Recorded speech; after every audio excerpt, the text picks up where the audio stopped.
एक बहुत successful businessman, सफल व्यवसायी अपने बिजनेस की बागडोर अपने बेटे को सौंपना चाहते थे। एक दिन उन्होंने अपने बेटे को बुलाया और उसे 3 गुड़ियों का एक सेट दिया।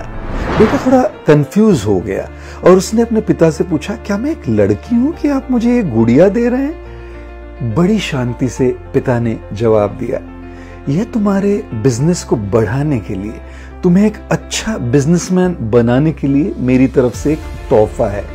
इन गुड़ियों को ध्यान से देखो बेटा, हर एक गुड़िया के दोनों कानों में तुम्हें छेद दिखाई देगा।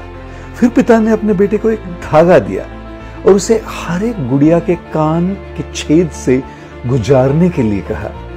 उस युवक ने पहली गुड़िया को उठाया और उस धागे को उस गुड़िया के कान के अंदर डाल दिया। वो धागा उस गुड़िया के दूसरे कान से बाहर निकला। ये एक प्रकार का व्यक्ति होता है बेटा, पिता ने कहा। जो भी तुम उसे बताते हो वह दूसरे कान से निकल जाता है, उसके दिमाग में कुछ नहीं घुसता। जब बेटे ने धागा दूसरी गुड़िया के कान के छेद से डाला तो वो उस गुड़िया के मुंह से निकला। पिता ने बेटे से कहा, और ये होता है दूसरे प्रकार का व्यक्ति, जो भी तुम उससे बताते हो वो हर किसी को बता देता है। जैसे ही बेटे ने तीसरी गुड़िया को उठाया और धागा उस गुड़िया के कान से डाला, धागा बाहर निकला ही नहीं।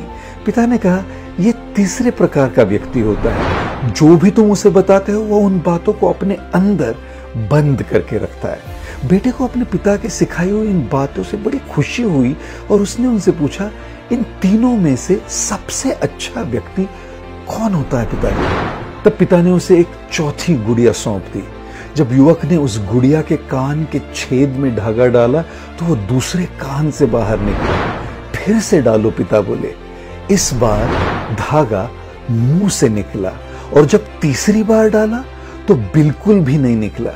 पिता ने कहा, ये वो व्यक्ति है जिस पर तुम पूरा भरोसा रख सकते हो। भरोसेमंद होने के लिए इंसान को यह पता होना चाहिए कि कब और क्या नहीं सुनना चाहिए और किन बातों को एक कान से सुनकर दूसरे कान से बाहर निकाल देना चाहिए। उसे ये भी पता होना जरूरी है कि कब मुंह खोलकर बोलना चाहिए और कब पूरी तरह से चुप रहते हुए कुछ बातों को अपने अंदर ही रहने देना चाहिए। दोस्तों, चाहे वो हमारे रिश्ते हो या हमारा बिजनेस या हमारा जॉब, हमें इन 3 बातों को सीखकर और उनको अपने जीवन में उतार कर भरोसेमंद बनना चाहिए और ऐसे भरोसेमंद लोगों से ही अपना रिश्ता बनाना चाहिए।